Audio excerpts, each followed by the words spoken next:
கிட்டத்தட்ட 3 வருஷத்தை முடிச்சிட்டாங்க திமுக ஆட்சி வந்து. இந்த திமுக ஆட்சி இந்த 3 வருஷத்துல உங்களுக்கு நல்லா தெரியும், செல்வரம் இந்த பகுதியில் இருக்கக்கூடியவர்கள் நல்ல விவரமானவங்க எல்லாம் தெரியும். இந்த ஆட்சியில் 3 வருஷத்துல ஏதாவது ஒரு திட்டம் இங்க வந்திருக்குன்னு சொல்லி பார்ப்போம். எந்த திட்டம் 3 வருஷத்துல வரல. ஆனா 3 வருஷம் முடிஞ்சு போச்சு ஆட்சி. நம்ம ஆட்சி முடிஞ்சு 3 வருஷம் முடிஞ்சிருச்சு. ஆகவே இன்றைக்கு இருக்கிற சூழ்நிலையில் நம்முடைய இந்த தொகுதியில இந்த பகுதியில் நம்ம எவ்வளவு திட்டங்கள், இந்த மெயின் ரோடு கூட எவ்வளவு அகலப்படுத்தி நம்ம போட்ட ரோடு, இந்த ரோடு மட்டுமல்ல கோயம்புத்தூருக்கு அனைத்து சாலைகள் அகலப்படுத்தி போட்டோம். எல்லா பாலங்கள் கட்டினோம். உக்கடத்துல அந்த குளங்கலம் ஸ்மார்ட் சிட்டியில இன்னைக்கு பாத்தீங்கன்னா அற்புதமா பண்ணி கொடுத்தோம். உக்கடம் மட்டுமல்ல இங்க செல்வரம் பகுதி எல்லாமே. அது மட்டுமல்ல, நம்ம தொகுதிக்கு தனியா ஒரு கல்லூரி கொண்டு வந்தோம். 2000 ரூபாய் ஃபீஸ் நம்ம குழந்தை படிக்கிறாங்க. நான் அமைச்சராக வந்த பின்னால் எடப்பாடி அதை கேட்டு 6 புதிய கல்லூரி கொண்டு வந்தோம். ஒரு 2000 ரூபாய் ஃபீஸ். பிரைவேட் காலேஜ் போனால் நம்முடைய குழந்தைகள் மாணவர்கள் 30,000 ரூபாய் ஃபீஸ் கட்டணும். அதே போல தாலுகா ஆஃபீஸ் தனியாக நம்ம தொகுதி கொண்டு மொத்தம் மாவட்டத்தில் 6 தாலுகா ஆஃபீஸ் கொண்டு வந்தோம். இது collector office building, SP office building, அரசு மருத்துவமனை கோயம்புத்தூர் ஜிஹெச் பார்த்தீங்கன்னா கிட்டத்தட்ட 20 அறுவை சிகிச்சை, சிறுநீர் மாற்று அறுவை சிகிச்சை எல்லாம் இங்கே நம்ம இருக்கும்போது கொண்டு வந்தோம். நான் அமைச்சராக இருக்கும்போது எடப்பாடி கேட்டு கொண்டு வந்தோம். 25 கோடி கேன்சர் மிஷின் வாங்கி கொடுத்தேன். எடப்பாடி கேட்டு உடனே வாங்கி கொடுத்தாரு. நம்ம கோயம்புத்தூர் ஜிஹெச் கேன்சர் ட்ரீட்மெண்ட். இப்படி நம்ம இவ்வளவு திட்டங்கள் சொல்லிட்டு இருக்கிறோம். இன்னும் பார்த்தீங்கன்னா அதிகமான இந்த பகுதியெல்லாம் அடுக்குமாடி வீடுகள்.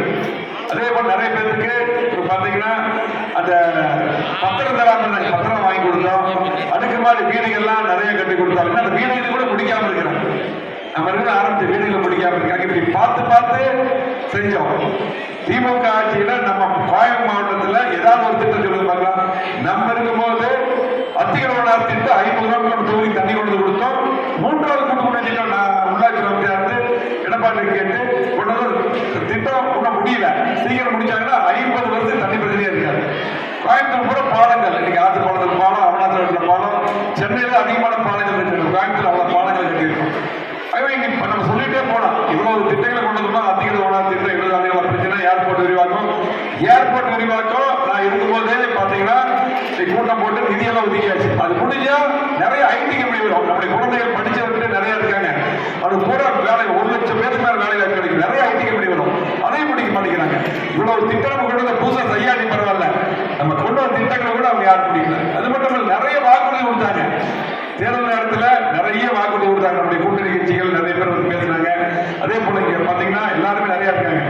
இங்க பாத்தீங்கன்னா எல்லா சமுதாய சிறுபான்மையினர் இருக்காங்க, நிறைய இருக்காங்க. எல்லாத்துக்கும் தெரியும் தேர்தலுக்கு முன்னாடி என்னென்ன வாக்குறுதி கொடுத்தாங்க.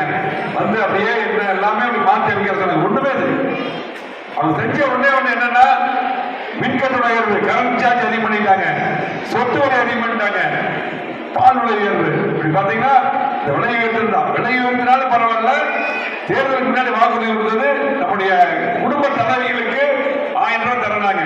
கொஞ்சம் பேருக்கு கொடுத்தாங்க, அது கொஞ்சம் பேருக்கு கொடுக்கல. அது யாரும் அவங்க வீட்டுல கொடுக்கல. உங்களுடைய வரி போடும். நீ பாரு கரண்ட் பில் ஒருத்தருக்கு எவ்வளவு அதிகம் பண்ணிருக்க, சொத்து வரி அதிகம். நீங்க வசூல் பண்ற இவ்வளவு அதிகம் பண்ணி வசூல் பண்ண அந்த பணத்தையும் கூட சொன்ன மாதிரி கொடுக்கல. ஆனா எடப்பாடியார் முதலமைச்சர் இருக்கும்போது உங்களுக்கு தெரியும், பொங்கலுக்கு 2000 ரூபாய் கொடுத்தாரு. எல்லா குடும்பத்துக்கும் கொடுத்தாரு. எந்த பாவம் எல்லா குடும்பத்துக்கும் கொடுத்தாரு. ஆகவே இன்னைக்கு கோவை மாவட்டத்தில் 50 ஆண்டுகள் வளர்ச்சி நம்ம கொடுத்துக்கிறோம். திமுக எதுவுமே பண்ண உங்களுக்கு தெரியும். அது மட்டும் இல்ல, திமுக ஆட்சியோட கொரோனா வந்தது நல்லா தெரியும். இந்த ஆட்சி வந்தது கொரோனா வந்தது. படுக்கை இல்ல, ஆக்சிஜன் இல்ல, நிறைய பேர் ஊர்ல இறந்து போயிட்டாங்க, கொத்து இறந்துட்டாங்க. ஆனா கொரோனா பசுவத்தை பண்ண எடப்பாடி முதலமைச்சருக்கு நான் அமைச்சராக இருக்கும் வந்தது.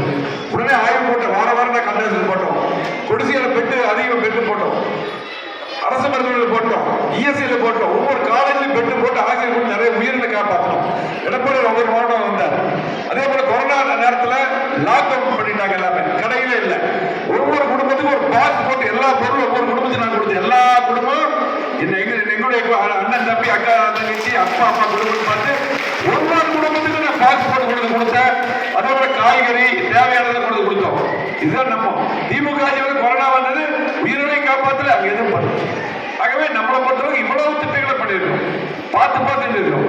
திமுக எதுவும் பண்ணல, எல்லாம் தெரியும். அது மட்டும் இல்ல, இன்னைக்கு திமுக ஆட்சியில ஏழைகள் நல்லா இல்ல, நடுத்தவர்கள் நல்லா இல்ல, தொழிலாளர் நல்லா இல்ல, தொழில் முதலீட்டாளர் நல்லா இல்ல.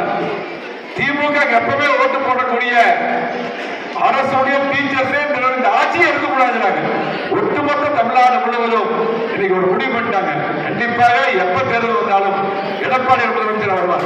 ஒரு கிராமத்தில் பிறந்து விவசாயியாக இருந்து கோயம்புத்தூருக்கு இவ்வளவு திட்டங்கள் வந்ததுன்னு எடப்பாடியார் கேட்டதுகளை கூட கொடுத்தார். எளிமையா பார்க்க முடியும். இன்னைக்கு முதலமைச்சர் யாரும் போய் பார்க்க முடியுமா? தேர்தலுக்கு முன்னாடி முதல்ல தெரிய வந்தார். ஒரு பெட்டி எடுத்துட்டு வந்து எல்லாம் மனு கொடுங்க, அது ஒரு பெட்டியில போட்டு கூட்டிட்டு யாரும் என்னை எப்ப வேணாலும் பார்க்கலாங்க. இன்னைக்கு மந்திரியும் பார்க்க முடியல, எம்எல்ஏ முதலமைச்சர் பார்க்க முடியல. இன்னைக்கு சென்னையில மழை வெள்ளம் வந்தது. நான் உள்ளாட்சி அமைச்சர் இருக்கும்போது எடப்பாடி முதலமைச்சர் இருக்கும்போது எவ்வளவு நிவாரணப்படுது. அம்மா இருக்கும்போது எத்தனை புயல் பார்த்தோம். 2000 பெருவெள்ளம், வரதா புயல், நீலம் புயல், கஜா புயல், கடுமையான வறட்சி, 100 வருஷம் வறட்சி, இதெல்லாம் நம்ம பார்த்து மக்களை சந்திச்சோம், நிவாரண பணி மேற்கொண்டோம். இன்னைக்கு பாத்தீங்கன்னா இன்னைக்கு ஒரு சாதாரண ஒரு புயல் இதுக்கே வந்து பாத்தீங்கன்னா எங்க பார்த்தாலும் தண்ணி. ஒவ்வொரு வீட்லையும் பாத்தீங்கன்னா 4 அடி தண்ணி, எல்லா பொருளும் போயிடுச்சு. யாருமே வரல, எந்த நிவாரண பணி மேற்கொள்ள. இதுதான் திமுக சாட்சி. ஆகவே கண்டிப்பாக எப்ப தேர்தல் வந்தாலும் எடப்பாடி முதலமைச்சர் இங்க இருக்க நீங்க அத்தனை பேர் தான் பொறுப்பாளர்கள். ஆகவே நீங்க வந்து கண்டிப்பாக நாடாளுமன்ற தேர்தல் எடப்பாடியார் யாரை வேட்பாளராக போட்டாலும் அவர்களுக்கு அதிகமான வாக்குகளை பெற்று தர வேண்டும். அதே போல சட்டமன்ற தேர்தல் எப்ப வந்தாலும் எடப்பாடி முதலமைச்சர் வருவார். திமுக செய்யாத திட்டங்களை இந்த பில்டிங் எல்லாம் பாத்தீங்கன்னா எப்ப முடிச்சிருக்க வேண்டியது, நம்ம திரும்ப ஆட்சிகள் தான் உடனே முடிச்சிருக்கோம், கொடுத்துருப்போம், எல்லாத்துக்கும் வீடு கொடுத்துருப்போம். எதுவுமே செய்யல. அது மட்டும் இல்ல, நம்ம வந்து கரெக்டா அலாட்மெண்ட் கொடுத்த வீடுகளையும் கூட அது தவற விற்க பாக்குறாங்க திமுக. இதெல்லாம் தெரியும், தவறா பணத்தை விற்க பாக்குறாங்க. நாங்க போய் திரும்ப ஆள் வச்சு கோர்ட்ல போட்டு ஒவ்வொருத்தரும் பழைய ஆளுக்கு ஆர்டர் வாங்கி கொடுத்துருக்கேன். அந்த வைக்கிற மீது கூட நான் வந்து ஆர்டர் வாங்கி கொடுத்துருக்கேன். ஆகவே இன்னைக்கு எல்லாத்துலயுமே பணம் அவ்வளவு மோசமா இருக்கு, அவ்வளவு மோசமா இருக்கு. எதுல பார்த்தாலும் பணம். அந்த மாதிரி ஒரு மோசமான சூழ்நிலைக்கு போயிட்டு இன்னைக்கு பாத்தீங்கன்னா தமிழ்நாடு கண்டிப்பா இது பிடிவாலும் எடப்பாடி வரணும். அதுக்கு நீங்க 70 பேர் பொறுப்பாளர். நீங்க எல்லாம் ஒற்றுமையா இருந்து பணியாற்றி கண்டிப்பாக வருகிற நாடாளுமன்ற தேர்தலில் அதிகமான வாக்குகள் 2 லட்சத்துக்கு பெற்று தர வேண்டும் என்று சொல்லி செய்திகளை உடனுக்குடன் தெரிந்து கொள்ள நமது அம்மா இணையதள தொலைக்காட்சியை சப்ஸ்கிரைப் செய்து அருகில் உள்ள பெல் ஐக்கானை